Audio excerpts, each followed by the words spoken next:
All right, being 6 o'clock on Tuesday, October 29th, I am going to call to order the Winooski Liquor Control meeting. We will start the city council meeting after that. So please join me in the Pledge of Allegiance, led by Deputy Mayor Hal Paulson. I pledge allegiance to the flag of the United States of America and to the republic for which it stands, one nation, under God, indivisible, with liberty and justice for all. Thank you. So we have two regular items on the Winooski Liquor Control meeting agenda. Approval of a third-class liquor license for VFW John Ryan Post at 6 Maple Street, and a first-class liquor license, restaurant license, and entertainment permit for Gaucho LLC, doing business as Dolly Boca on 25 Winooski Falls Way. Any comments from staff? Does anyone want to come up? Sure. Please join. Yeah. You can come sit right here. Oh,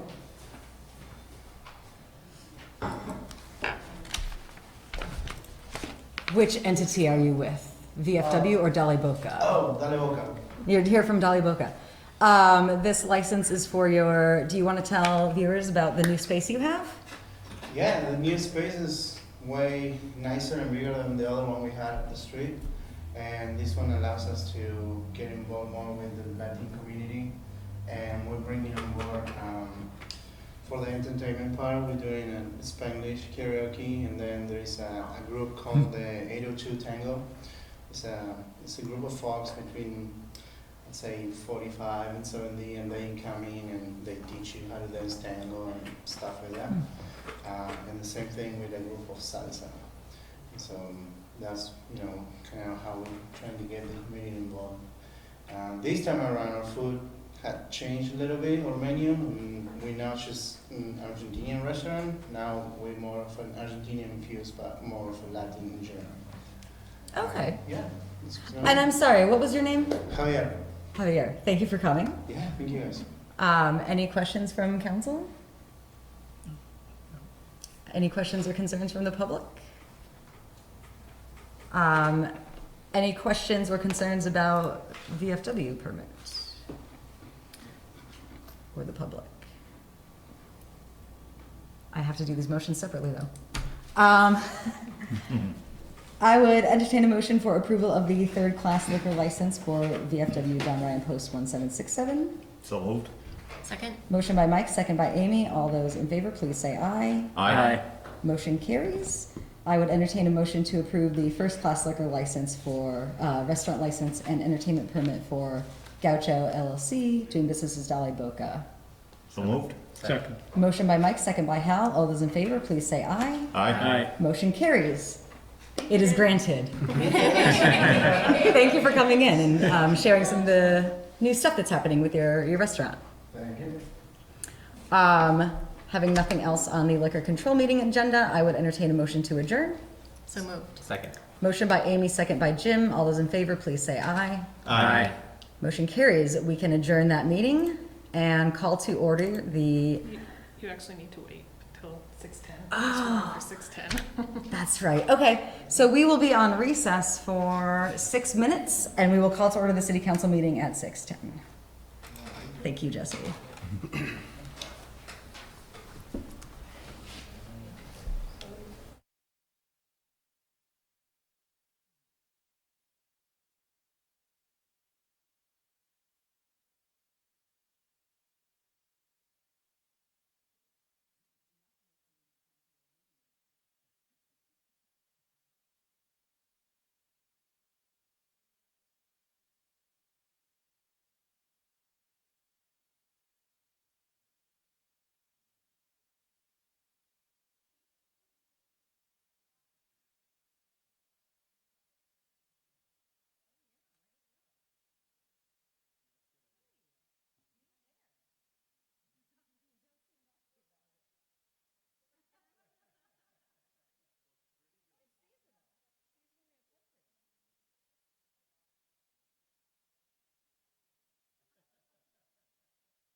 All right, so being 6:10 on Tuesday, October 29th, I will call to order the regular Winooski City Council meeting.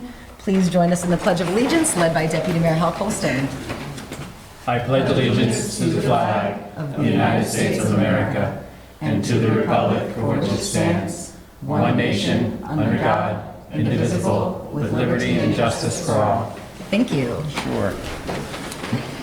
The first item on the agenda is agenda review. Are there any concerns about the current agenda? Any concerns from the audience?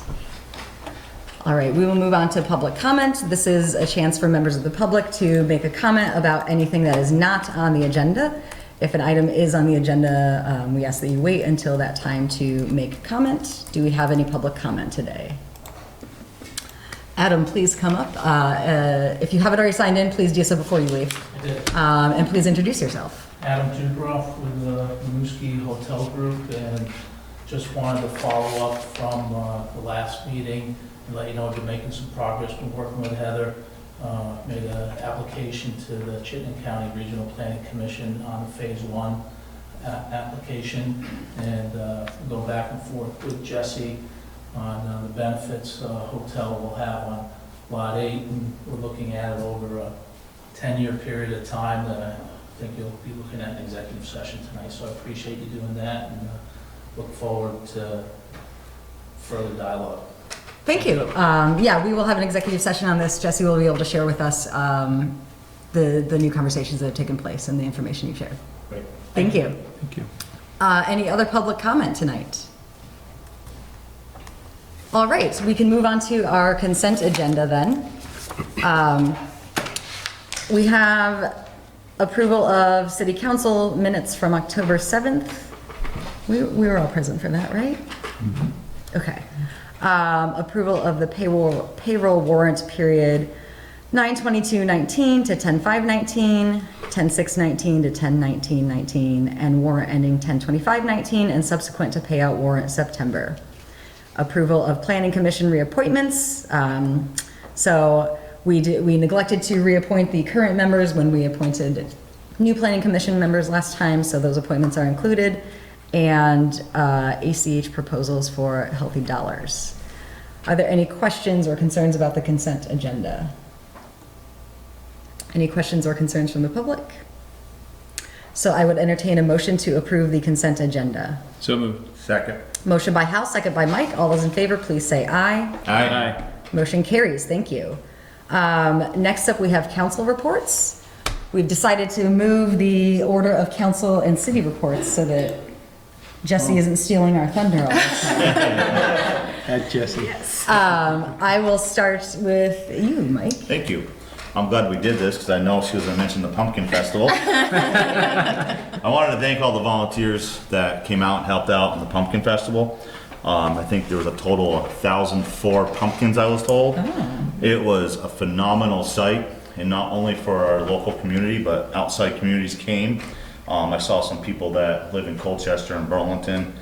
I want to give kudos to the downtown area for giving the kids a trick-or-treat option, so it wasn't just for adults. It was, you know, they gave the kids something to do, get some candy, pre-Halloween candy.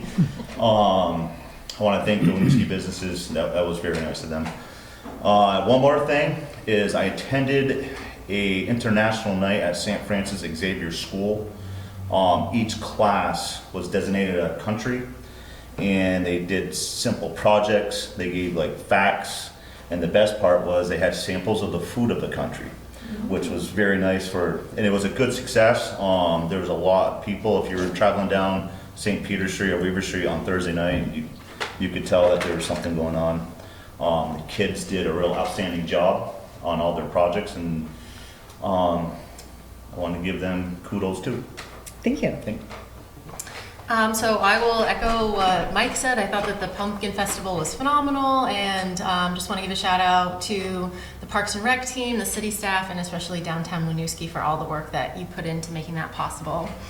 Last week I attended the Airport Commission meeting, and They updated us just very generally on the projects that they're working on, including building a new car rental return and a hotel, which they're slated to be breaking ground on next month.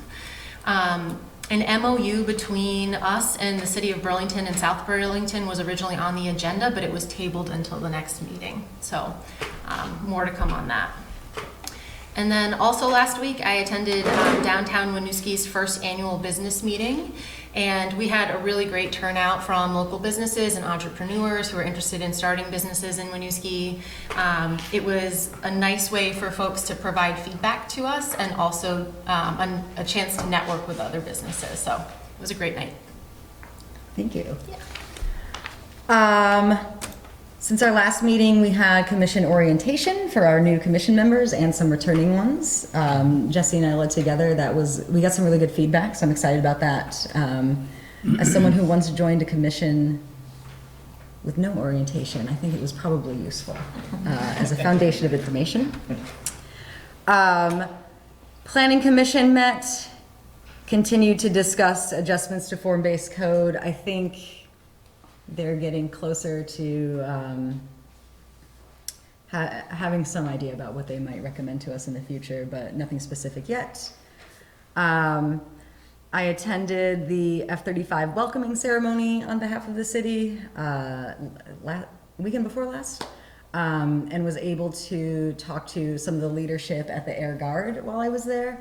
They're interested in coming to present an update to us in the future, so I'm trying to schedule that to learn what is the timeline of the additional planes arriving and maybe what flight plans will look like, that sort of thing. So that should be in a future meeting.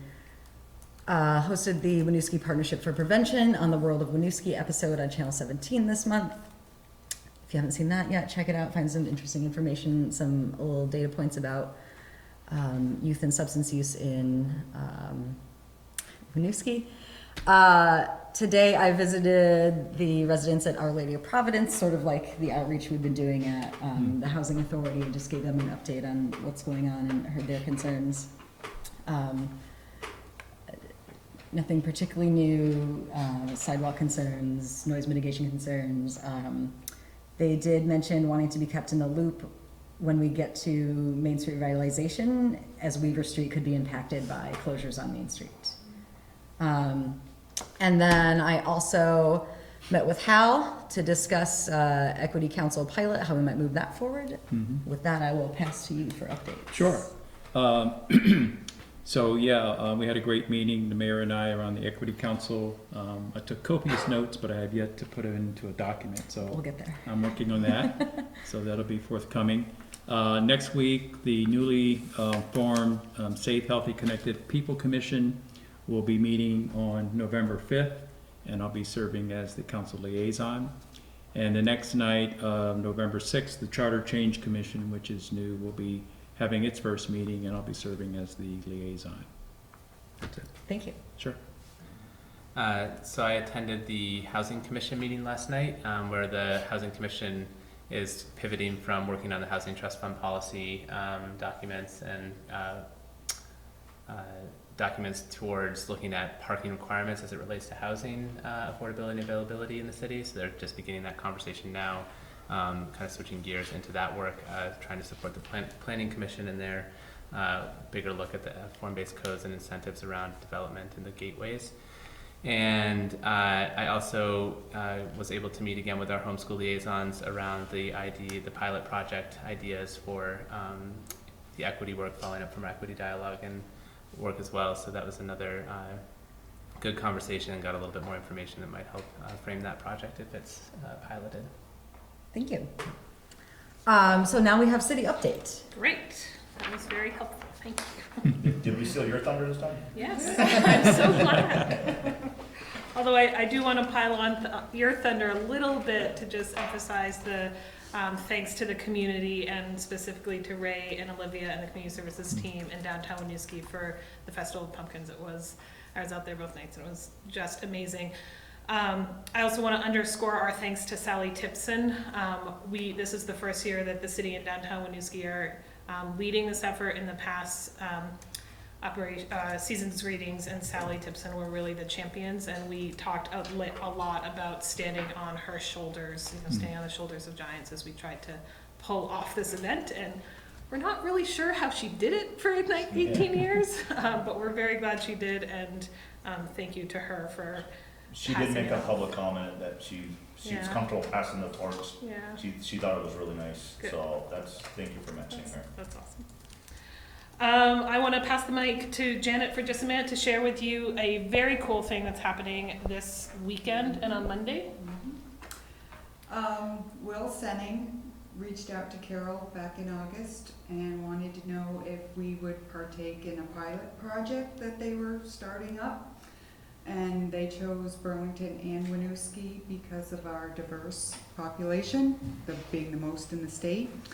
So Carol and I went to Burlington and we had a meeting, and the purpose of this meeting is to broaden the translation services at Election Day, because the people have a hard time reading the ballots. So it was determined that we would start out with 5 languages, maybe possibly someday advancing and going to more. So what is going to happen this Sunday in cahoots with Channel 17, we are going to do an instructional video. And we're gonna have a hold a mock election at the Senior Center. And it's on Sunday, like I said, from 10 to 4. And then they'll be coming back on Monday to do, coming in to register to vote and requesting an absentee ballot and just all the processes that we have to do on Election Day. It's gonna be cool. I'm That is glad super that exciting. That's excellent. Winooski was chosen to be the film site, so Nice. we jumped on and said, yeah, sure, we'll do it. Wow. And done in partnership with the Secretary of State's office, so Will Senning as the Director of Elections for the state. Yeah. So kudos to these guys who have really been running with this and identified it as a Nice. priority and are doing it. So if you see a lot of folks around City Hall on Sunday, One thing do we not be, have or to the say, City they Center. wanted us to put up vote today signs, so we might get people saying, I don't think there's an election on Sunday, so we Heads just, up. heads up. Thank you very much. You're A few other updates from city staff.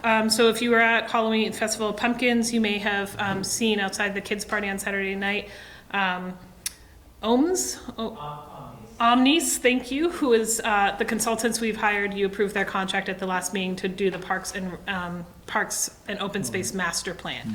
So they were here all weekend. They spent Friday in the mill talking to folks as part of the Haunted Mill about what they want to see in the parks and open space moving forward, and then had a beautiful display outside of the children's party, family party on Saturday night with ranked voting about parks elements and connectivity and things like that. So we're very excited that they are off and running with that work.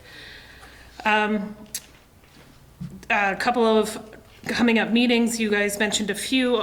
Additionally, the Development Review Board will be meeting on November 5th for the Main and Mansion Appeal. That will be here at City Hall. And then the Planning Commission has rescheduled its November meeting to November 7th, so that's a change in schedule for folks. And we'll be doing a walking tour of downtown earlier in the evening to get a look at sidewalks and setbacks to inform their decision-making moving forward. A couple of weeks ago, or a couple of meetings ago, during public comment, we heard a comment from a resident about real estate disclosures for airport noise. So we wanted to circle back to that and let you know that we have followed up on that. Other communities around us do not do a specific required airport disclosure outside of regular real estate, the regular real estate disclosure forms. Our inclination is not to add something, a required, ordained something to that process, because the line at which we would disclose things is very arbitrary. What would we disclose a certain kind of plane but not another kind of plane? Would we disclose ambulance noise? Would we disclose being near a park, et cetera, et cetera? So we are not inclined to move that forward, but we are open to direction if that's something that you would like to prioritize in the future. Other communities around us are not choosing to do that at this time. This is a really fun, exciting topic, audits. Almost as exciting as pumpkins. So we, as you know, have been going through 2 audit processes. So our internal auditors, or our external city auditors, were here the week of October 14th. Preliminary conversations with them at the end of that week between the finance director and myself indicate that it is a clean audit. As you know, we brought on a new audit firm this year, and that's always an advantage and opportunity for the city to learn and improve our processes. They do have a few policy recommendations for us about how we can shore up some of our policies, but none of those rise to the level of any kind of audit finding. So extreme congratulations to Angela, who really did an amazing job that week and continues to do a great job leading us to strong financial health. We are also wrapping up our audit with the state auditor's office about our 5-year audit on our TIF district. This is something that's required through state statute, so Auditor Hoffer and his team come in and review the last 5 years of our TIF books. We understand from them that they will be providing their draft report to us around Thanksgiving, and we will have a period of time to respond to that. Very preliminarily, based solely on conversations and not seeing any written documents, we believe that that will also be a clean audit, which is great news for us. So more to come, but wanted to give you those two heads up. I shared this with Amy as the administrative liaison and Christine last week. You may have heard on the news that there was a Cache financial issue with payroll in the nationwide, but in the state as a whole. Paydata, which is our payroll processor for the city, got kind of caught in that national problem. 200 employers across the state were impacted. The result of that was that our payroll, our direct deposit payrolls to our staff was interrupted. People who had live checks were fine, but those direct deposits were interrupted. So we typically would have been paid Thursday morning last week. The money got into folks' account by close of business on Friday, but some were not able to access it until Monday morning. So Angela's, again, done a huge amount of work. This was no fault of ours or Paydata. It was the electronic transfer between Paydata and their bank, and then each of our individual banks. We have been assured that they have found a new ACH vendor, so this will not happen with the next payroll, and they have indicated that they will reimburse all of our employees for any overdraft fees or transfer fees that resulted when they did the second transfer. So we don't need you to do anything about it, but we did want you to know that we were part of that 200 employer issue last week. And thanks to our staff who were very patient during a very stressful couple of hours. And then finally, just wanted to share with you some fun events coming up. This Sunday, November 3rd, other than the mock election, the fire department will also be holding an open house from 10 to 2. So that's open to all Winooski residents interested in learning about the fire service and playing on the apparatus. I hear there may be tower tours if people are interested in that. So that's again Sunday from 10 to 2. The Winooski Burlington youth football team won their semifinal matchup last week. So they are going into the finals on this Saturday, November 2nd at noon at Essex High School. So very proud of our young folks there.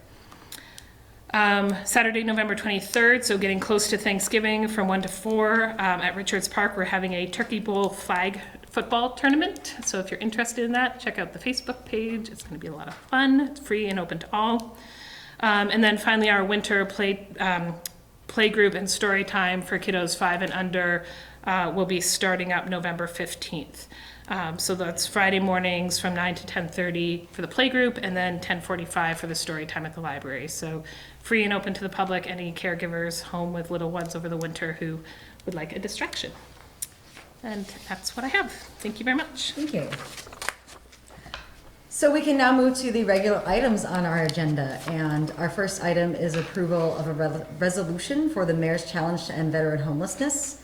We have a guest joining us today, David Tilley, Regional Administrator of New England Office Housing, Urban and Development. If you want to join us and take a seat, please.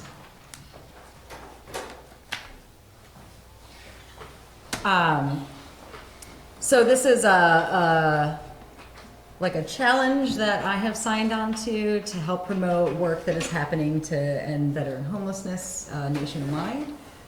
David is here from the regional office and can give us an overview of what the Mayor's Challenge is and some of the work that's happening.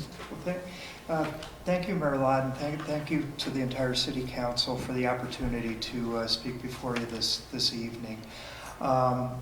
As mentioned, I'm the Regional Administrator of the Department of Housing and Urban Development, which is over the 6 New England states.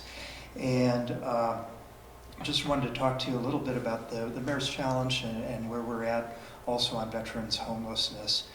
Since 2008, over the past decade, we've made tremendous strides on reducing and ending veterans homelessness. Veterans homelessness has been cut in half, and that's since HUD, the Department of Housing and Urban Development, and the VA worked together with our partners and nonprofit partners in the state, with HUD providing the housing vouchers and the VA providing wraparound supportive services. We've seen that drastic reduction. It's been a very good model for other areas of reducing homelessness, getting that housing first model of getting a person's situation stabilized first and then providing all of the supportive services around that.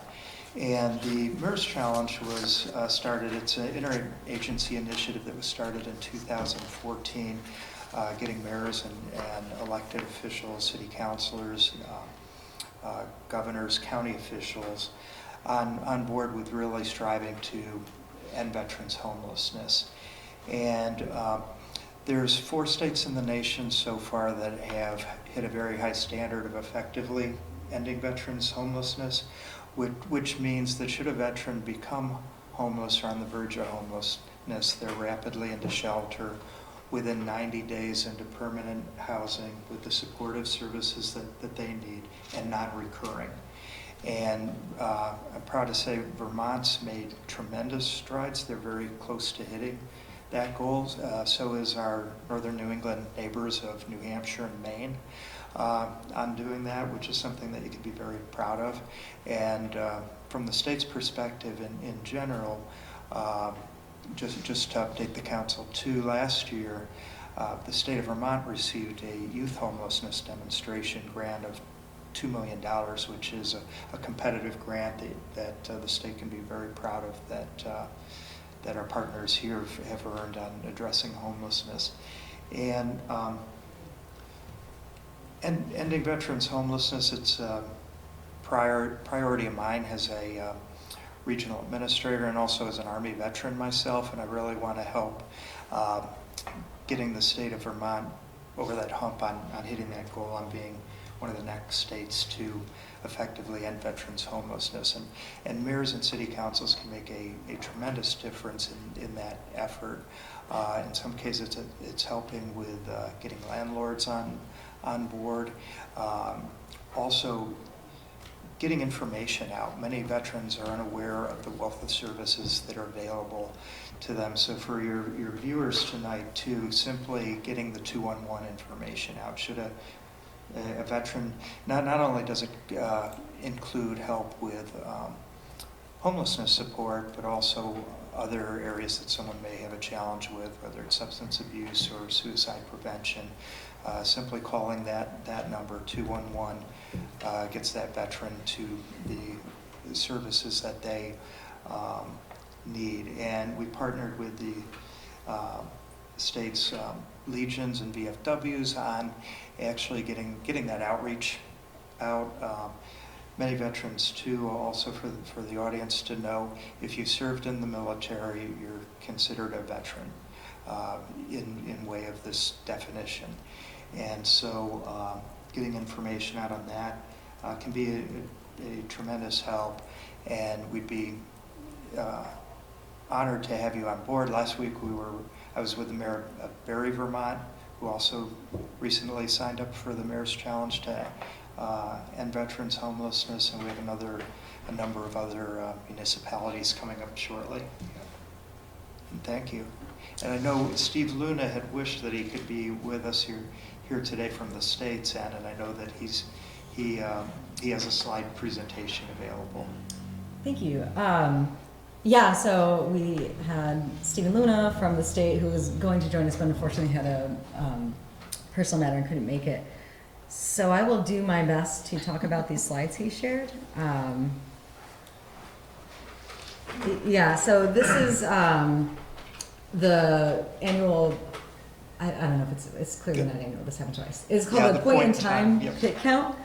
And so this was done in January and then again just recently. And so what we're seeing here is that there is some decrease occurring. You can see there were 87 folks who were experiencing homelessness or transition, 72 this more recently. You want to advance, Jesse? This is a count of by county for the point in time count of folks who are homeless or in transition. And I saw this slide at the Chittenden County Homeless Alliance meeting, and I believe that some of these bigger numbers for Chittenden, Orange, and Washington are associated with actual transitional housing. Yeah, that's correct. The definition on the homelessness means being into permanent housing. So transitional or shelter would still be considered homeless. Yeah. And Vermont and New England as a whole, honestly, it does, even though we've got an affordable housing crisis in many areas or challenges in many areas, we do a very good job on sheltering.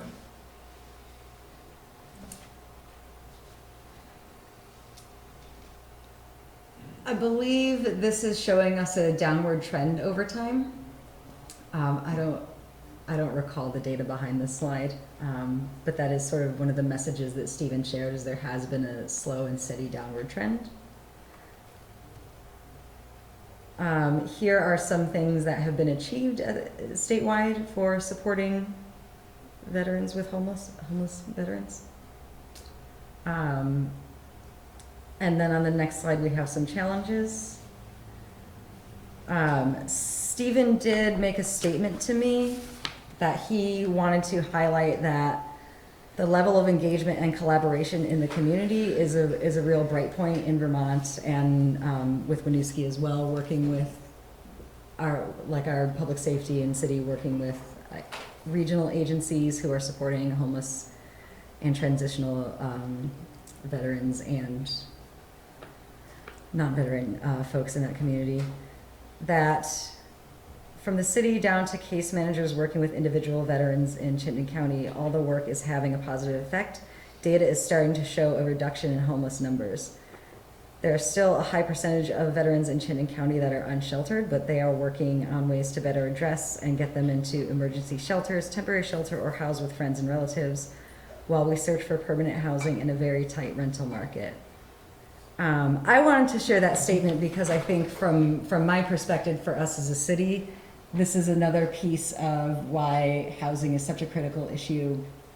It's not just a problem for folks who are, actively looking for housing, having trouble with affordable housing, but having this tight housing market and low vacancy rates, it makes it more difficult for folks who are unsheltered and for agencies to help them find new housing. That's right. But I did want to also make sure, to Stephen's point, that we acknowledge that there is progress happening, and that's a bright spot that the agencies who are kind of working on this front are seeing positive trends. Yeah, I would certainly say that if you're looking at the overall state unsheltered numbers too, it's getting to very manageable numbers too. That's we had a Northern New England summit with Maine, New Hampshire, and Vermont all together, our partners at the state and nonprofit level as well as federal partners, and it was just heartwarming and tremendous to see the great work that's being done in this area and the significant reduction. And really Vermont, Burlington's making great strides too, and they may they're in a separate category on the ending veterans homelessness because of being an entitlement community in Vermont. It's Burlington and then the balance of state. So Winooski's part of the balance of state goal on ending veterans homelessness, but Burlington's doing very well in that area as well. Which I think is important to note. We have kind of a bit of an overlapping and shared community as well. Right. Are there any questions from council? Yeah. Yes. Mr. Tilley, I think if I recall, there were 17 homeless veterans in Chittenden County. Any sense how many of them access our UBM Medical Center emergency room for health services? That, unfortunately, I would have to ask Steve on that. He was giving a little more of the state testimony on that, but if a veteran, for example, qualifies for VASH, and that would mean if they had, that usually requires an honorable discharge. This definition's wider than what's covered under the VA and HUD and VASH. But if the veterans qualified under that, then they'd be getting they'd qualify for VA medical coverage. So at White River Junction, or if the travel is too far from there, they're able to use basically their medical coverage benefit would be able to be near the community where they serve, so they'd have an automatic benefit through the VA. But some categories that may not qualify, that still is under this definition, where we catch a wider net of veterans under effectively ending veterans homelessness and the mayor's challenges. We include, let's say, and sorry to get into the weeds on this, but if a veteran served in the Guard but wasn't federally activated into service, so they may have spent even 10 years in the Vermont Guard but weren't pulled to federal service, they wouldn't qualify for VA, so their benefits would come through nonprofits or the state or other partners. I don't know if that, but I apologize that I can't give you some of the specific community answers there. I know Steve would have been able to get Well, the that. reason I asked that, I serve on the board of the UVM Medical Center, and I know they've been in partnership with housing partners to stabilize homeless people who were accessing their emergency services and have drastically cut their costs because they're in a stable situation. So I didn't know if there's any possibilities of partnering with an institution like that that's certainly interested. I would certainly think so, yes. Yeah. Yeah. Okay. No, thank you on that. That's where, when I was mentioning at the beginning with the VA partnering with HUD, that housing first model, stabilizing someone's situation first. We're seeing that around the opioid crisis as well, getting the housing first and then the supportive services. Okay. Any other questions? And thank you, Mayor, for being able to do Steve's A little bit. presentation. Any questions from the public? So what we have here for the agenda is approval of the actual resolution, joining the Mayor's Challenge. We have all had a chance to read this in our packets. I would entertain a motion to approve. So moved. Second?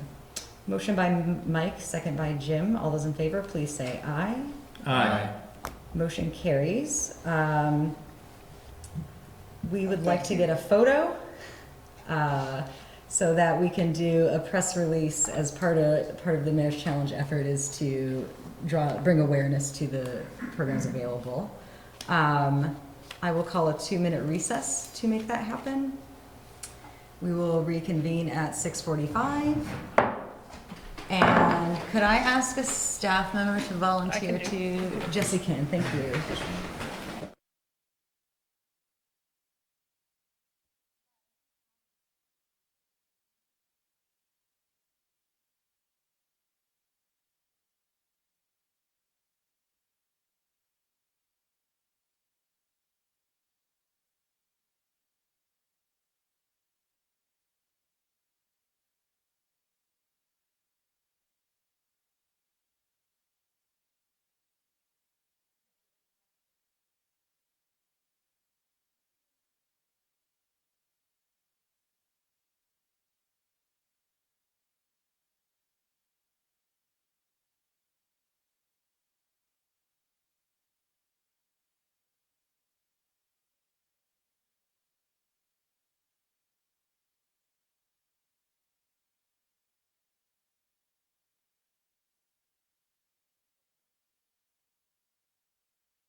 All right, it is 6:45, so I will reconvene us. We can move on to item B, which is a resolution for Small Business Saturday.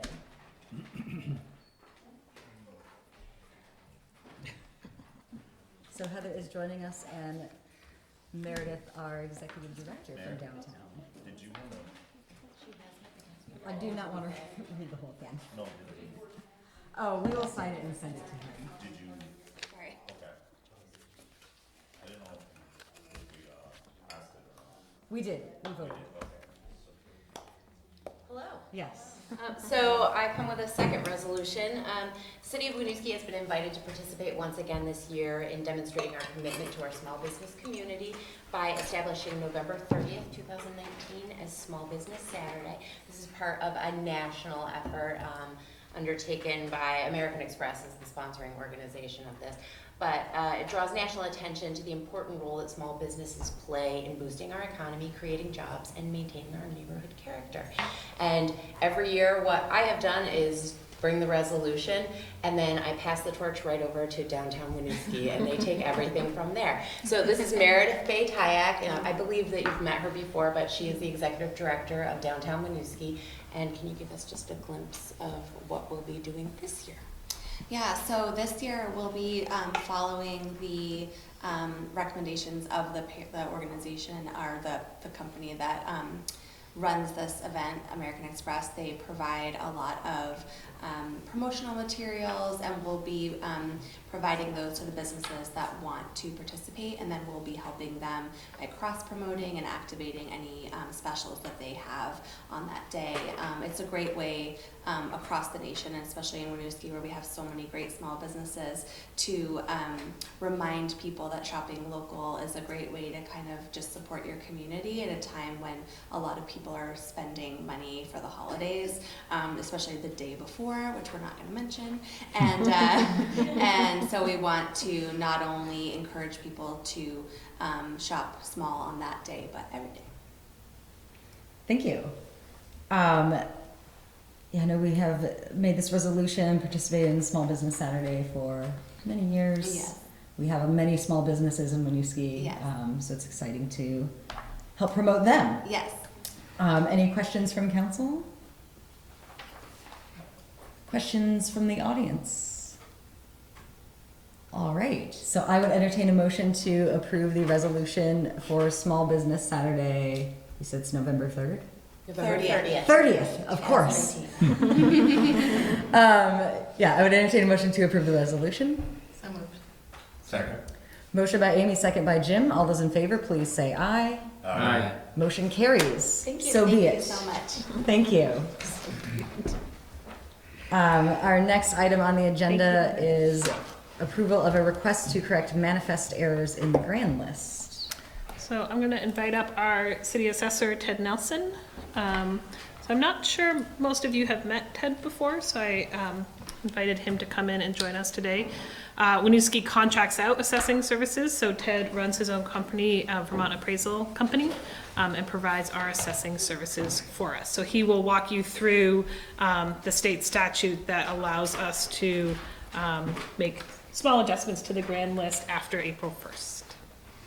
Thank you, Jesse. This is my least favorite thing to do.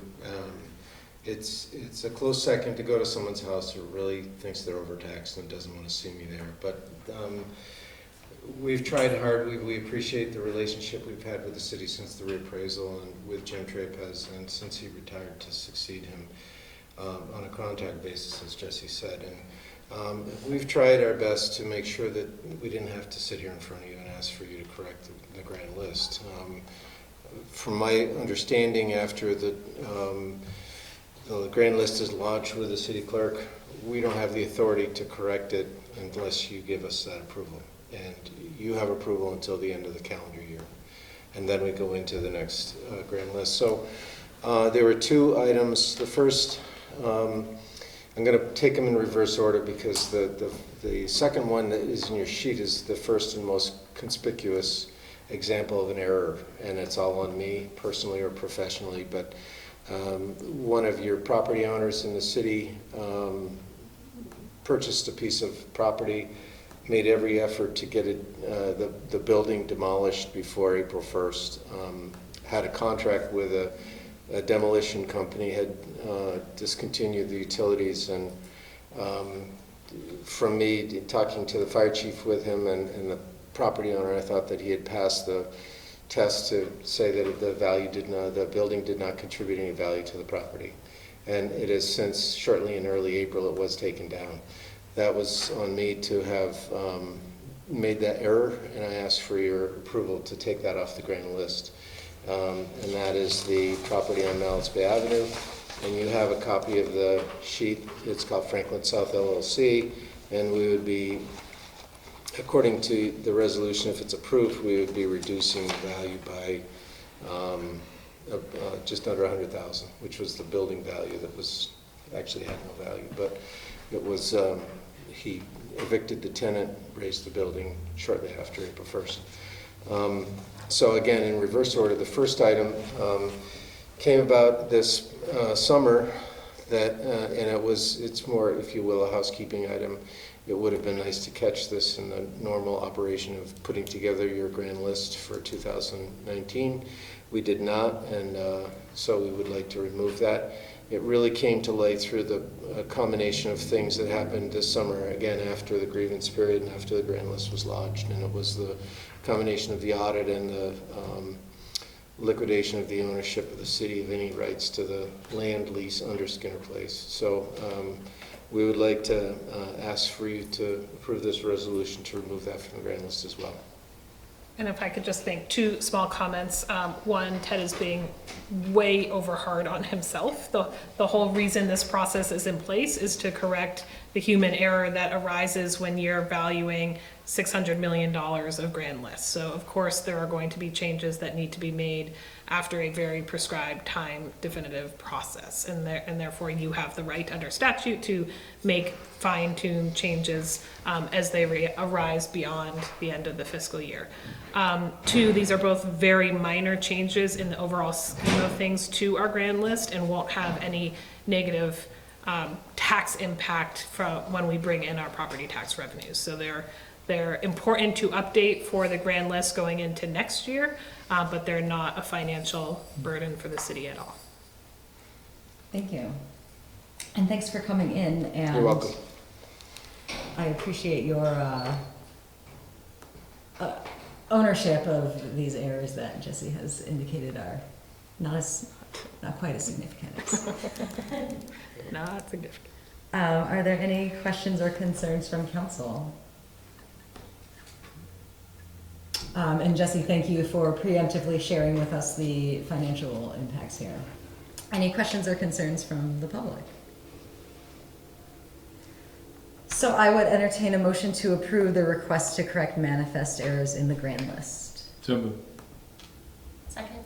Motion by Hal, second by Amy. All those in favor, please say aye. Aye. Motion carries. Thank you. Thank you very much, folks. Thank you, Jesse. The next item on our agenda is a grant application for Working Communities Challenge. Let's pull up. Good evening again.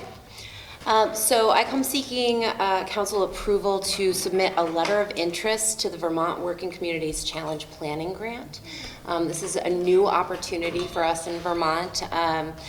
So the city of Winooski has been identified as a priority community, and that's based on a variety of factors, but a low-income community is one of the major components of that.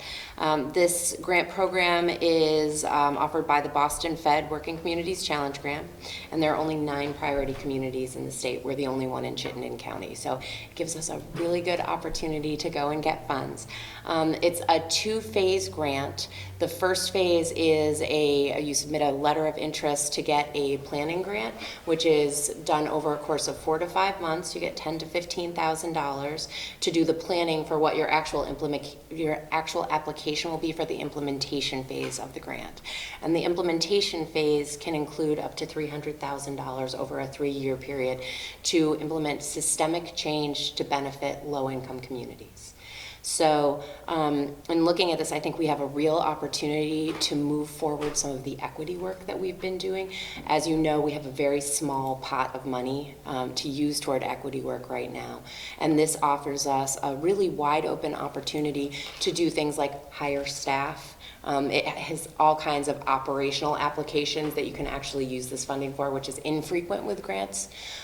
So what we are preliminarily proposing is working with a wide variety of partner organizations. It's really about a collaborative effort to implement systemic change within the city of Winooski, and to use these initial funds to involve low-income community members, communities of color, our new American populations, a wide variety of diverse people at the table to determine what their priorities are for the equity work. So in looking at systemic change, not determining for the community that we're trying to serve, but instead asking the community, what's your priority? And then going forward with that at the implementation stage of the grant. Some things that we've discussed as possibilities, but again, we have not had the conversation with the communities that we're seeking to serve. Some possibilities would include expansion of the school-based community liaison positions and funding an equity coordinator staff person who could then facilitate and move forward the equity work. So then you'd have, like all of the commissions, that equity council would then have a staff person to help serve and frame that work. And just add a few, great Yeah, job, go. just add a few sentences. So Heather talked about the planning phase. The implementation phase is $300,000 for 3 years. Yeah. So we really saw, as this community, or this opportunity came to our attention, we really saw this as a way to take the priority that you have articulated around equity and best serving all of our community members, and finding a funding source to move that forward that's not on our local property taxpayers. Well, I just want to say that I was pretty excited to hear about this opportunity for the reasons outlined. And I really appreciate the approach that you're suggesting of using the planning phase. You know, so the cultural liaisons had crossed my mind immediately, but actually taking the time to touch base with these communities and try to get the input before deciding how to move forward is really important. So I'm happy to see that. Is this a new program, or are there examples of things they funded before? There are examples. They've done it in other states before. So they've done this program in Massachusetts, Connecticut, Rhode Island, and I think we're the 4th New England state that they're doing it in. So certainly you can go online, and I can get that information out to you so you can see some of the things that have been funded. But you have to get the planning grant in order to be eligible for the implementation. Previously, they focused on cities. It was called the Working Cities Challenge. So this is the first effort to go after smaller, rural, small cities. Okay. Questions from council? So in full disclosure, I'm on the steering committee of the Working Communities Challenge. So I think it's a great program, but and also on the selection committee. So I probably need to recuse myself from the decision process. Probably. It'll still be good to have your insight, though. Any other questions? I think it sounds great. Like your proposal. Questions from the public? So I would entertain a motion to approve the grant application for the Working Communities Challenge. So moved. Second? Motion by Jim, second by Amy. All those in favor, please say aye. Aye. Motion carries. Abstain. Oh, shoot. Thank you. All those in favor already said aye. Anyone abstaining? Abstain. Hal is abstaining. Do you need roll call from? Okay. All right, motion carries. Thank you. I will need to remember that for the future discussions on this topic. And looking forward to seeing what comes out of this. Yeah, thank you very much. Thank you. And then you're staying with us for our next item, which is discussion of the goal update of economic vitality. Yes, so happy to present to you the first goal update on economic vitality per the adopted 2019-2020 policy priorities and strategies. Again, like last time, because this is the first time that I'm reporting on economic vitality to this council, I've provided some background information for you so you kind of have a sense of what the indicators are on the ground right now. You'll see that we have the same matrix set up with the priorities that you've set for this year, all under the goal of maintaining and expanding our economic development to ensure long-term vibrancy. And I will go through and speak to each of the priorities. There are 6 of them. 3 of them are proceeding as planned. 3 of them are proceeding slower than planned, but still in progress. But first, I think I'd like to set the stage a little bit with the background. I'm not going to go into every detail of this, but I will go over it briefly. Just in terms of the priorities and strategies that we have on the table for this year, they are not the beginning of our process of planning for economic vitality. A couple years ago, in 2017, we won a municipal planning grant to do an economic development strategic plan. And the result of that was a set of 5 goals, broad goals, and then individual strategies and objectives within those goals. So we've been working on they're all established as short, medium, and long term, and a lot of the short term objectives have already been completed. So that is ongoing work that's continuing in the background. In addition to that, the Economic Development Strategic Plan was a big part of what informed the master planning process for the Economic Vitality chapter. So some of the specific priorities that we're looking at here come directly from the Economic Development Strategic Plan via the Economic Vitality chapter of the master plan. So specifically, establishing and implementing a wayfinding plan, utilizing opportunity zone designation to attract and support startups, tech industry, and commercial and real estate investment, and working to implement high priority programs of the parking plan are all taken directly from the Winooski master plan and have been made priorities by City Council in collaboration with the staff leadership team this year. In terms of an economic snapshot, I've given you a wide variety of indicators that kind of give you a sense of where we are. Last year I was asked to look at locally owned businesses and do a parcel analysis of our downtown and our gateway districts. So that's not all of our business, that is part of our businesses. But what I found is, depending on how you're defining locally owned business, 21% of the businesses that I looked at were Winooski based ownership, 84% of the businesses were Chittenden County ownership, and 95% were Vermont ownership. So we're looking at a very strong locally owned business community. I'd like to note that that doesn't include some of our major employers, which are not within those districts, and it is equally very important for us to maintain and retain those and help those businesses to expand and grow, as they are major employers in our community, as well as major contributors to our tax base. Right after that, I give you a list of our major employers, and you'll see that there are 5 companies listed. Some of them are lesser known companies, like Biotech, Twincraft up in the Tigan area. A lot of people you don't see those businesses, so people don't realize that some of our major employers are not very visible at all. And with 310 and 200 employees, that's a large portion of our employment in the city. In addition, the Winooski School District is a huge employer in the city. VSAC is a large employer, and My Web Grocer, which is the standard employer that everyone looks at as a major employer, but it's very, very visible in comparison with the others. But between those 5 businesses, you have about 33% of the jobs in Winooski. So the importance of paying attention and maintaining and expanding those businesses is rather important. I've given you some information about new business and business retention. The data here are from reports that I do in January of every year, so we're looking back at 2018 information, and I'll update you when I do those reports again this year. So as of 2018, 8 new businesses opened, 33 new jobs were added, 1 business expanded, 1 business closed, and our first floor commercial vacancy rate was 3%. In addition, we had the prior year 33 jobs that were added, and those remained stable jobs. So overall, it was, over a 2-year period, an addition of 61 new jobs to the Winooski TIF district alone. So those are pretty good numbers. I give you inflow and outflow job counts, and you can see that more people leave the city in commuting than come into the city in commuting. I've given you a brief overview of the Winooski Small Business Loan Program, just because we haven't discussed that.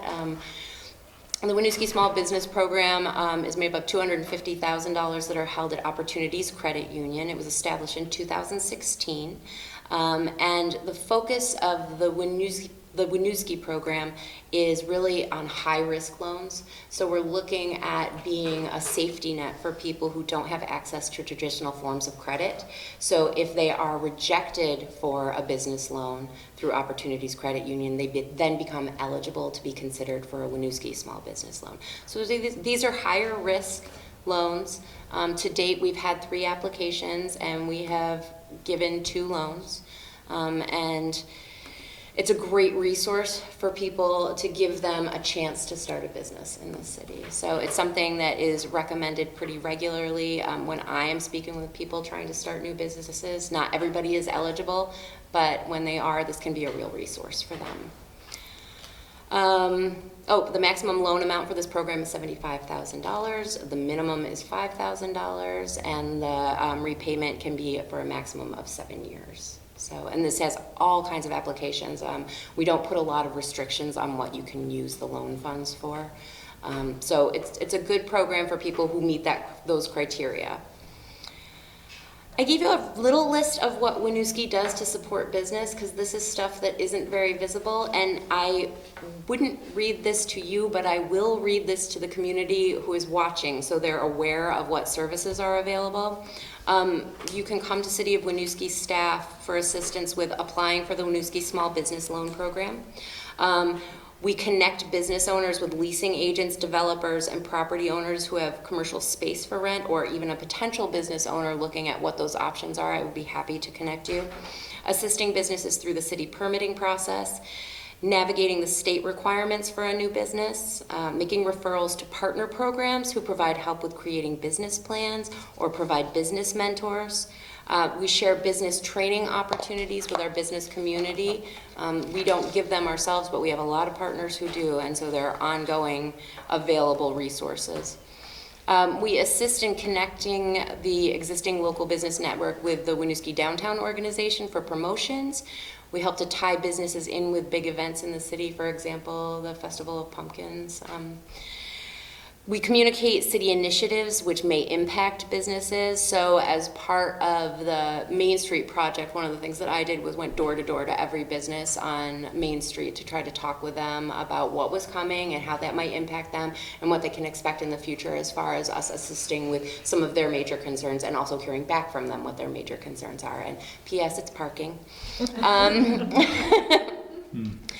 We also help to troubleshoot business concerns and issues, and that could be a wide range of things. Just recently, we needed to make adjustments to Park Mobile, and we heard about that from one of our downtown businesses and immediately took action and made the change. So those are some of the things that we can do to assist the business community, so do feel free to reach out to me.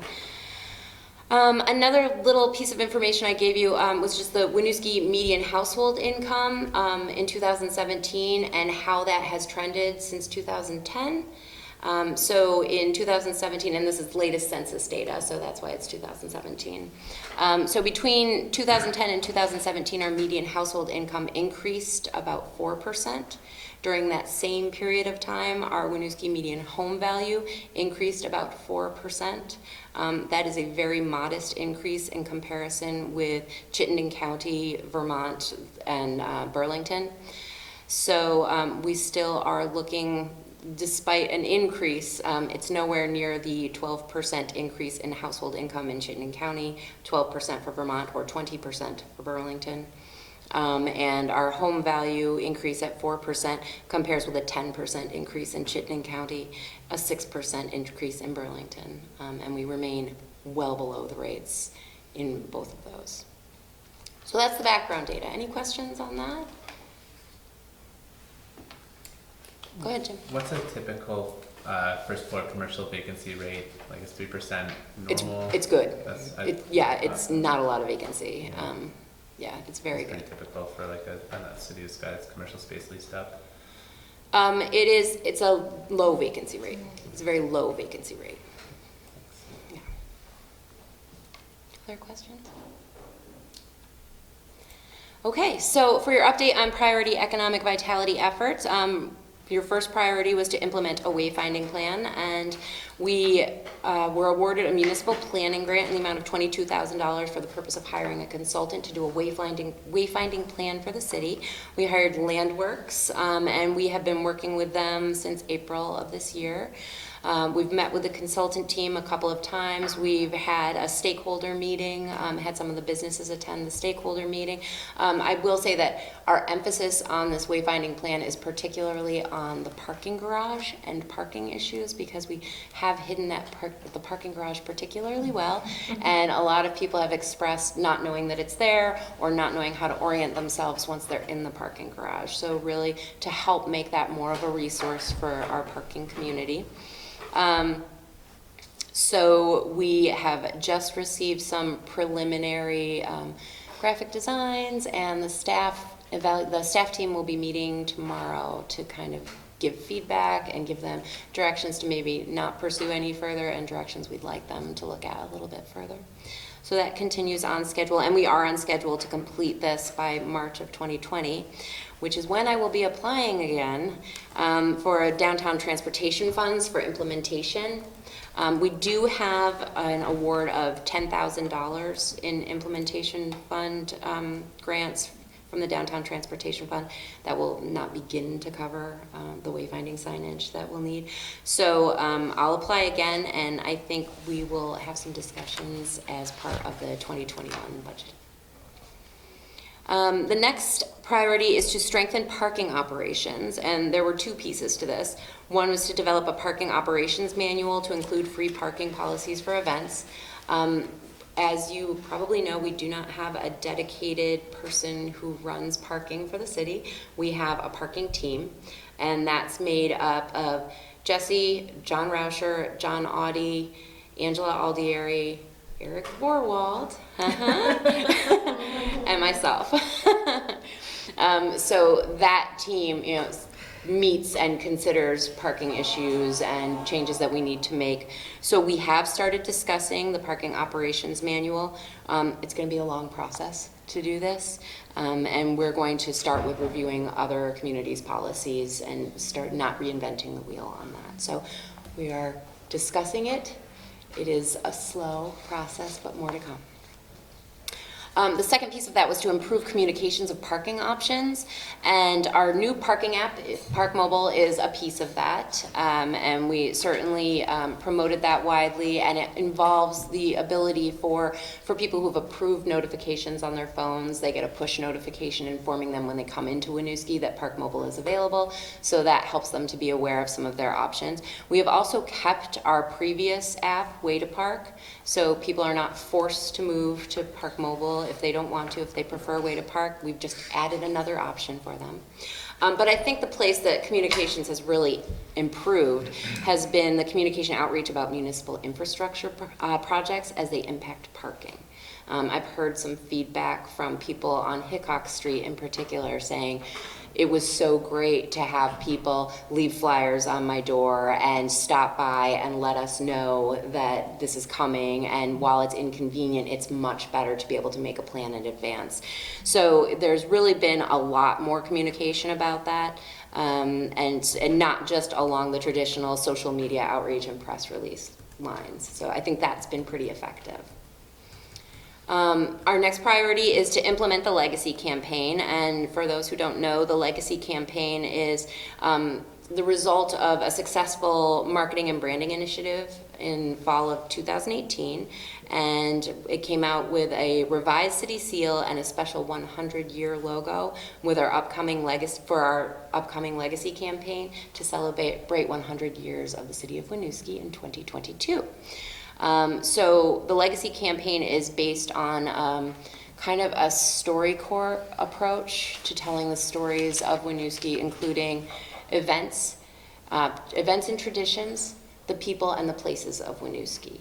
And specifically, we're trying to celebrate members who exemplify who we are, and our tagline is the City of Winooski, Vermont's Opportunity City.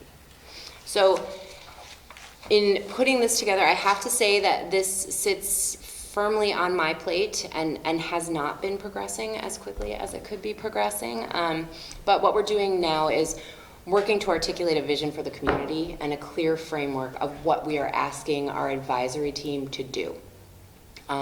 So we worked this past year with a student at the Winooski School District, and he experimented for us as his capstone project on several different possible formats for doing these stories. So he did a podcast, he did a video, and he did some print materials for us to see, you know, what might this look like.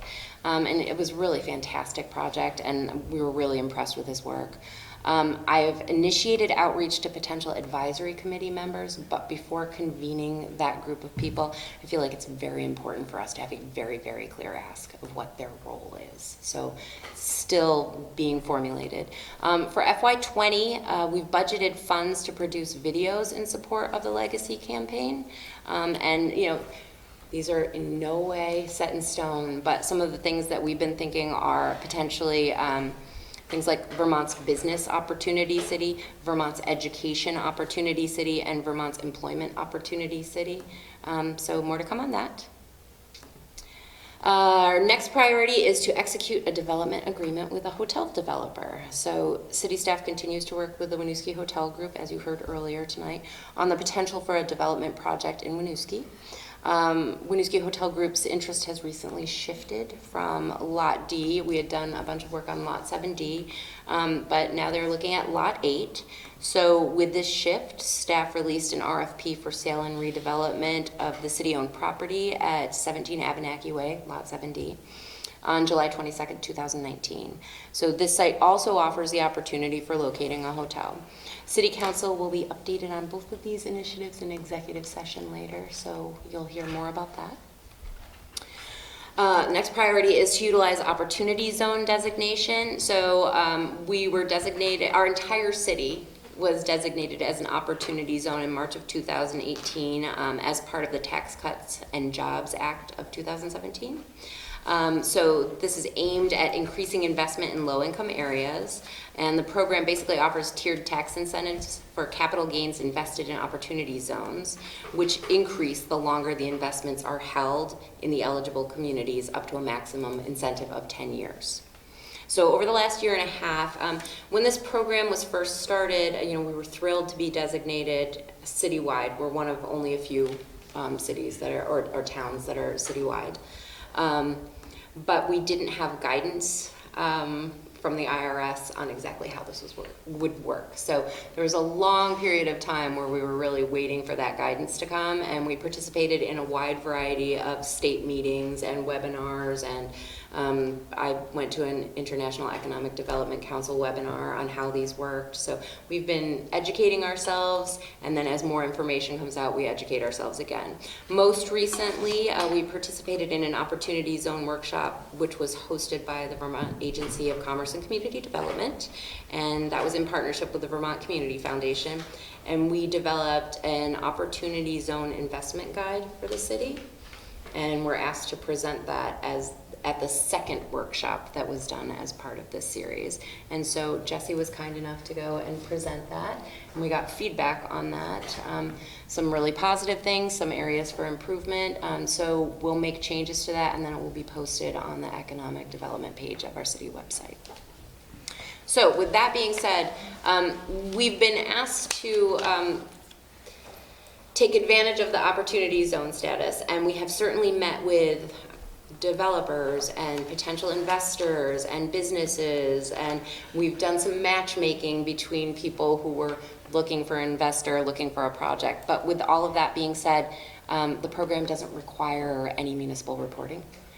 So there's no way for us to report on whether Opportunity Zones have resulted in projects here. I suspect strongly that there are several Opportunity Zone projects that have taken place here, but I can't confirm that. And the last priority historic preservation planning. So as we had discussed, we applied for a municipal planning grant for to hire a historic preservation consultant to facilitate a community discussion on what our priorities are, to do an inventory of historic resources in the city, and then to come up with potential policy that we could use to protect our historic resources. So we will not find out about the grant awards until December, but I will definitely inform you as soon as we hear about that. And then upcoming council roles are here for you. I would be happy to take any questions. It's a very robust update, Heather. Yes.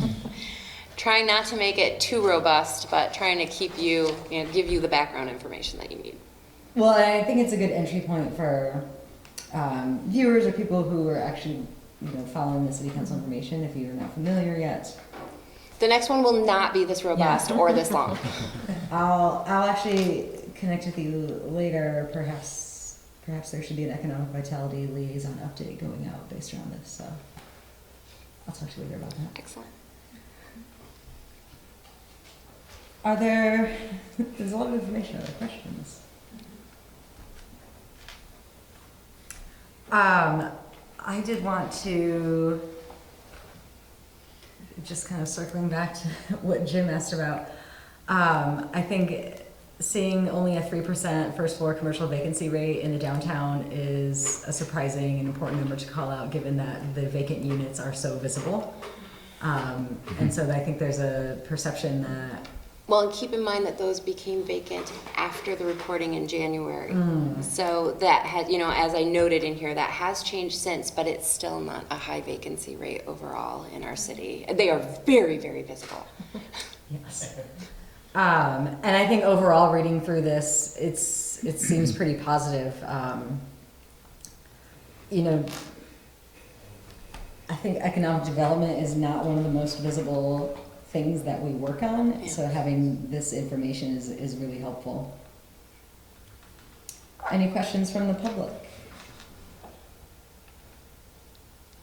Is there anything you need from us? Any guidance? Seems like things are on track. I feel like I have a million plans that are guiding me right now. Yes. So I'm just gonna keep checking them off. Great. You are a woman of many hats. Well, can I ask kind of one question on that? Because I do think that, I think I asked this of the chiefs and Ray as well, and the policy goals and priorities you've outlined versus the kind of all the other work that you're doing around economic vitality, do you feel like the guidance you've gotten from council has been useful in helping with all those other projects that you're doing? Some of these I see as very kind of specific objectives.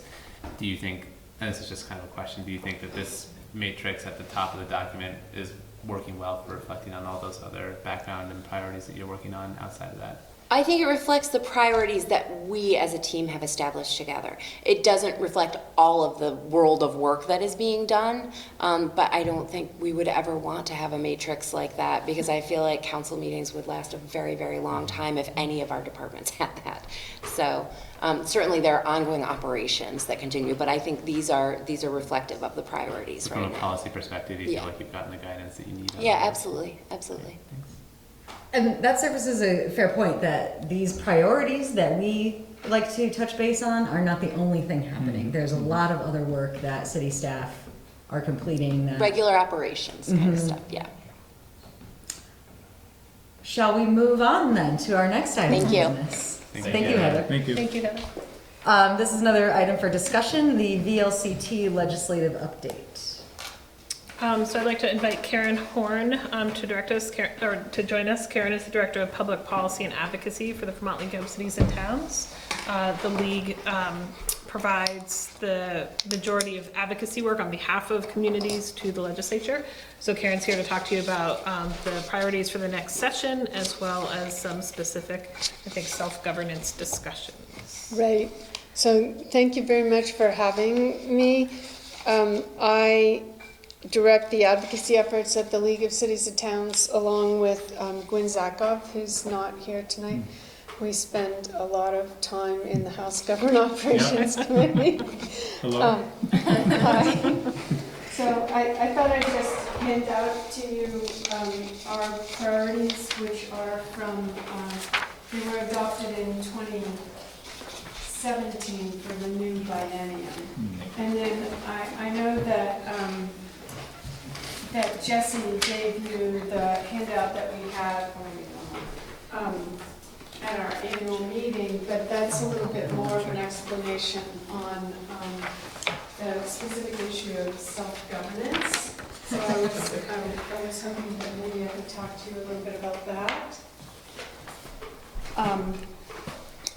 We're a membership organization. All the cities and towns in the state are members of the League of Cities and Towns, and that's been the case for quite some time now.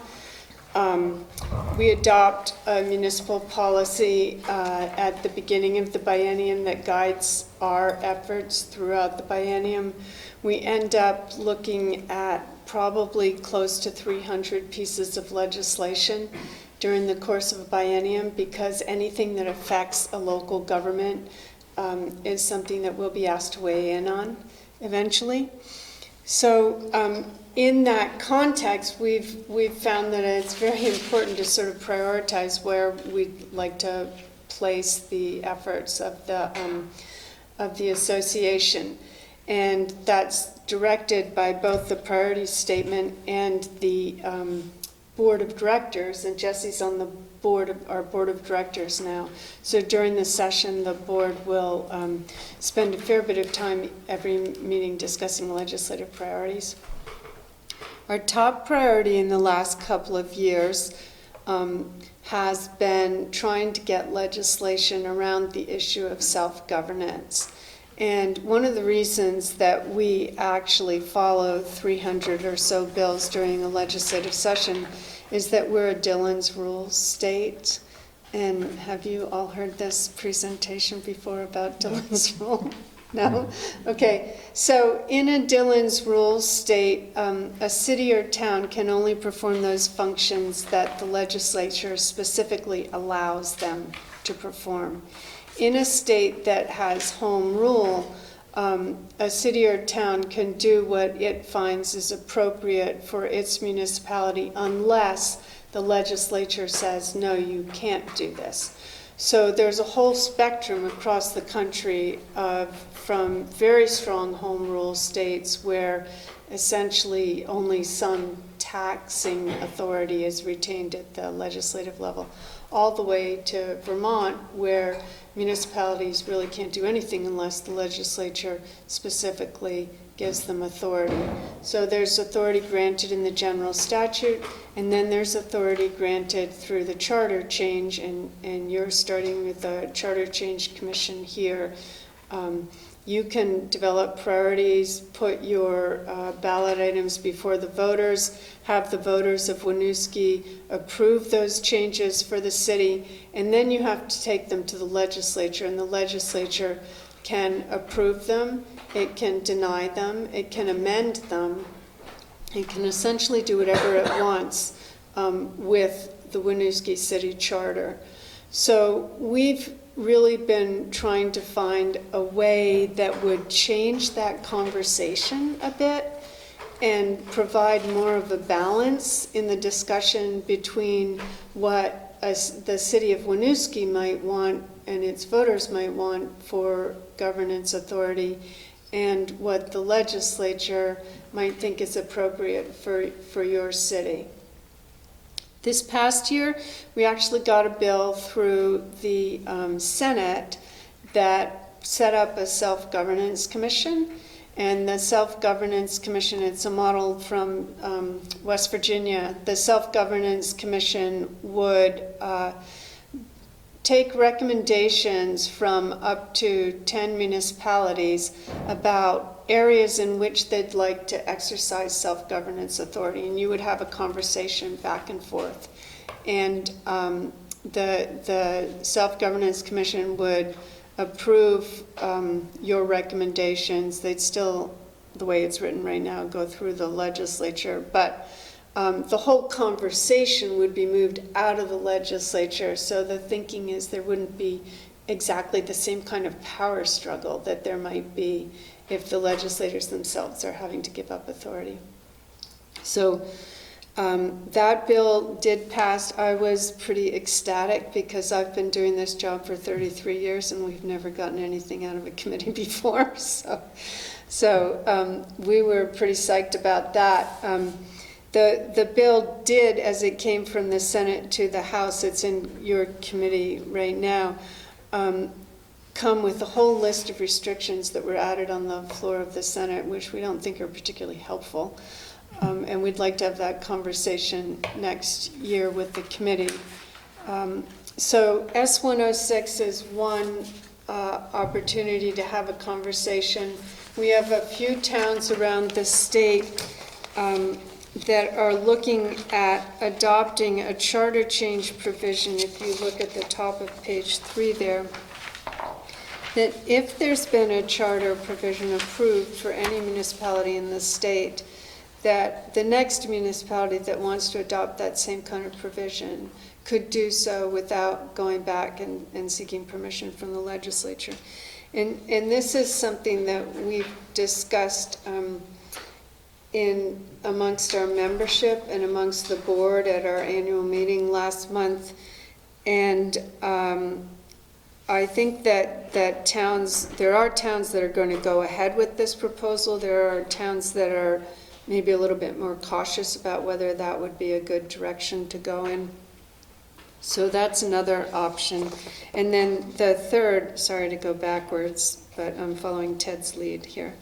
And on page 2, at the bottom, several towns have actually adopted a resolution, just generally speaking, expressing strong support for self-governance efforts at the legislature. So that's sort of a dump on self-governance. I don't know if you have any comments or questions, or I'm also happy to talk about other legislative items if you're interested, if you have questions about that. So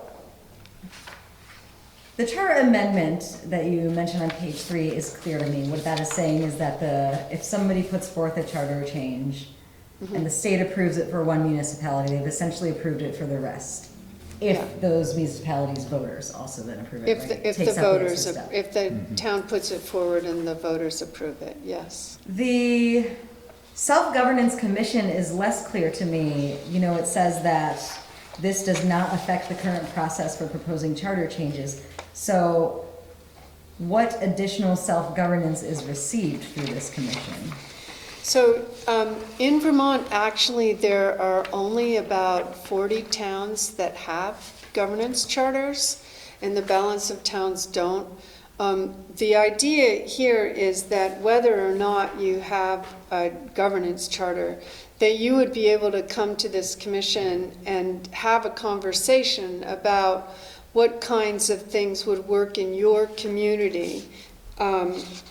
We have a list on the bottom of page 2 that talks about some issues that have been raised to us by member municipalities. But you could have that conversation, and the Governance Commission would make a recommendation about, they would have your back, essentially, when you go to the legislature. And then once the legislature, it doesn't have to be structured this way, but in the bill it is right now. Once the legislature granted or agreed with that recommendation, then the Self-Governance Commission would be involved sort of on an ongoing basis. And if issues arise, you could go back to them and discuss it with them, and you could amend what you were working on. You could target it more specifically to your community's needs. You could, the commission could gather best practices that are being exercised at the local level and make recommendations about what should be general statutory changes. So this most recent session, we've had several municipalities that passed some version of a plastic bag ban, and the legislature took it up and passed a general statutory authority this year I'm not sure that that would have happened unless there'd been initiatives at the local level over the past several years. So for us to make changes, we are still going through the exact same process of submitting to the legislature, but we have this new body to support that process. You could go through your traditional charter change process, or you could go to the Self-Governance Commission and have a larger conversation about general kinds of changes that you would like to make. So I know that in Winooski and in Montpelier this past year, it was Montpelier, right? They had a charter change proposal to allow 16 and 17-year-olds to All vote. resident voting. Or- Montpelier was all resident voting. Okay, Which is Brattleboro what we're was 16 and Yeah, 17-year-olds. that's Montpelier was all resident voting. Now I've lost my train of thought, but anyway. So you could take that to the Self-Governance Commission instead of going through a charter change process if you wanted to do it that way. And maybe have the conversation. I mean, the Montpelier provision was not passed. Well, at it the passed the legisl- House, but not the Senate. Yeah. Senate ran out of time. Right. And the 16 and 17-year-old one, I don't remember what the resolution of that Yeah, was. that didn't get off the board. Yeah, yeah. So sorry. Go. If I can interject a little here, I think, one of our interests in having Karen come in today is that there's a couple of things to consider, right? There's what the time we spent on a weekly or biweekly basis looking at how we make internal policy change for the city and how we operate the city and our policy values about that. We very much exist within the context of a state government. We can only do that which our charter gives us authority to do. So one, I wanted you to meet Karen and understand the league's role in advocacy for us. So as you read the newspaper, luckily we have a state representative on our board, as things move through the legislature during the session, and there are things that you as a board would like individuals of you or me to go forth and advocate for on behalf of the city, that is something we can talk about over the course of the next couple of months. Secondarily to that, or 1A to that, is the self-governance question, which is the broader question about how much, in a state that very much prides itself on town meeting and local control and civic engagement, that engagement can sometimes fall apart when you have to go to another body and get permission. And it's very much how we're currently structured, so it's not wrong. It's how the law is currently written. But are there ways to kind of push beyond the boundaries of that? When I talk about this at the board level, I think about things like all resident voting if we choose to move that forward. I think it's possible that our community could have a very robust conversation about that. It could decide to move that forward, and then it could not be approved by the legislature. Mm-hmm. And how do we feel about our community defining who we want to be and what our values are, and then having to go and ask permission to implement those values? And are there ways we want to push beyond that? Similarly, managers talk about this a lot, that those 40-ish charters have very different provisions, and sometimes those provisions are upheld in one community and not upheld in another community. And the amount of time we spend thinking about, Hal and I have been working on a list of potential changes for our charter to bring forward. So I'll give you a really silly example, but in our current charter, it states that I'm the personnel director for the city manager is the personnel director for the city, which means I can't give that title to somebody else, whereas I can appoint a police chief and a fire chief and a finance director and whatnot. So if I just want to change that title, I still hold hiring and firing authority. I have to go to the legislature and ask for that permission. I think we just lost a really good employee, not solely because of that, but in part because of that. That kind of administrative minutia that we don't have the flexibility to just change in our community is frustrating for managers. And there are lots of charters out there in the state that don't say anything about personnel directors. It's not something that state statute cares about. So should we have more flexibility to make small administrative changes about how we govern ourselves, assuming elected boards pass it and assuming voters pass it. Should we have more flexibility on that? And I think that's where the board has gotten, or members of the board have gotten around that charter change language. Yeah, absolutely. I didn't say anything Yes. wrong right now. No. So the other, our plea to you actually, beyond just the self-governance issue, is that you make clear to your legislators where you're coming from on these kinds of issues. And we have a lot of towns that are all in on self-governance, for instance, but they don't ever talk to their legislators. So that's a big disconnect, and it's hard for us to get over as advocates.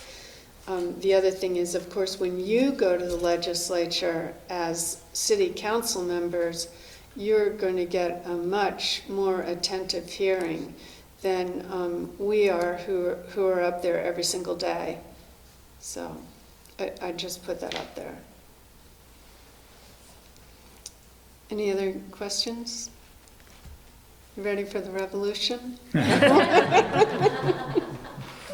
I just want to say I strongly support this because, for two reasons. I think municipalities know better than the legislature can ever know what it needs at a local level. You know, it's just kind of Byzantine how we do this, and it takes up a lot of our time. It does. It just bogs us down, and it doesn't really make a lot of sense to me. So I would support this for sure. Thank you. I mean, is that essentially what this commission is looking for? Is, you know, you have some example areas that are ripe for municipal self-governance. Is that what they are looking for? Is feedback or advocacy from Well, communities there's not a commission yet. Oh, that hasn't been stood up yet. It's been through the Senate, hasn't been adopted. I see. It hasn't been taken up in the House. But, so all this is from VLCT right now. Okay. It's sort of the concept. And it's definitely, if it makes it through the House, not going to look exactly like this, because nothing ever does. But, yeah. And I think from a process standpoint, what we've talked about at the board level, and for you all as you think about how we want to advocate as a community, the intention is not to pick one or the other, not to say we don't want S106 or we only want charter changes. Since S106 really has made more progress than we ever have or the league ever has in the past about self-governance, we want to see what comes out of that and let that political process play out. Concurrently to that, you know, Winooski is going through a charter commission process, as are many other communities. So start having those conversations locally as well and really run kind of a dual track of these conversations. We also think it may help some legislators to hear that communities are actively engaged in this conversation about how we govern ourselves and how we think of ourselves as organizations as they're considering S106. So we're not looking for you to kind of pick one or the other. It's more educating about both and having you all start thinking about, do we want to take a more active advocacy role as a community? And certainly we, with a state rep who has an active opinion that, we can rely on that, or we can do other things as well. It was very interesting, just to add on to that, because on the back page there, I wrote the senators who voted for or not or against S106, and interestingly, 3 of them are Chittenden County senators, which is so interesting to me because you've got very strong municipalities here in Chittenden County. So I think that was part of a pretty significant disconnect.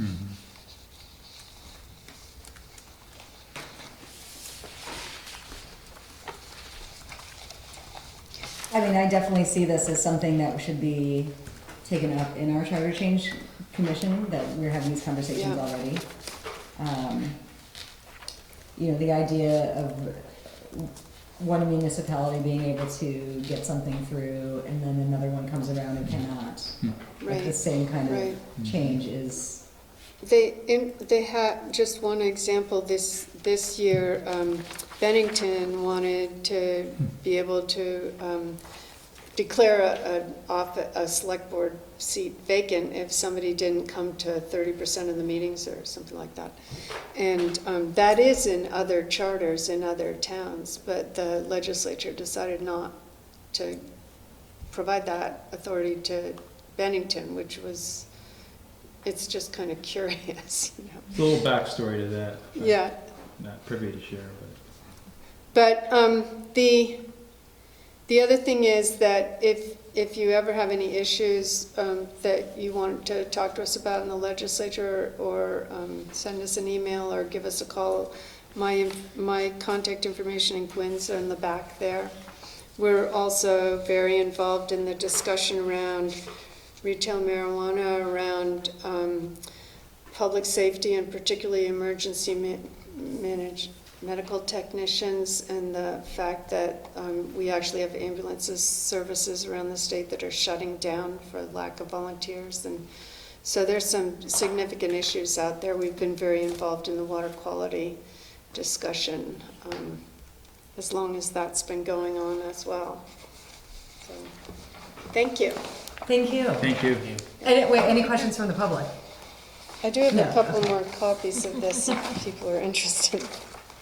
Thank you, Karen. Thank you. See you next week.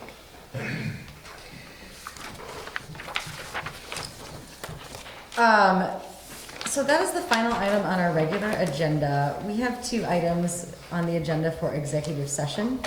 The first is pursuant to 1 VSA section 3132, the negotiations of, they're both related to this, the negotiations of real estate purchase or lease options. The first item related to Winooski Hotel Group, and the second to Lot 7D. So I would like someone to make a motion for this executive session. So moved. We've got something set up here.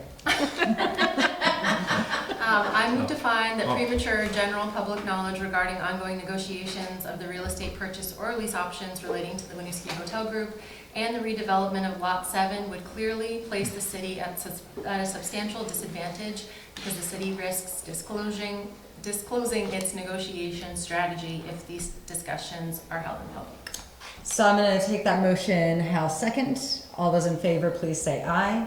Aye. Motion carries. I believe we have a second motion.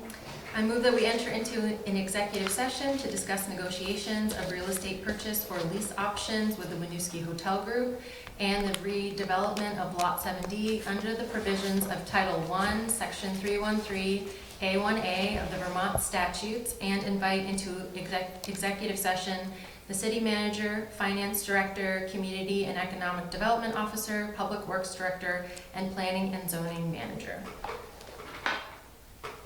Do I hear a second? So moved, or second. Motion by Amy, second by Jim. All those in favor, please say aye. Aye. Motion carries. We will enter executive session. We will not discuss anything outside of these 2 items, and when we return, it will simply be to adjourn. There will be no further business.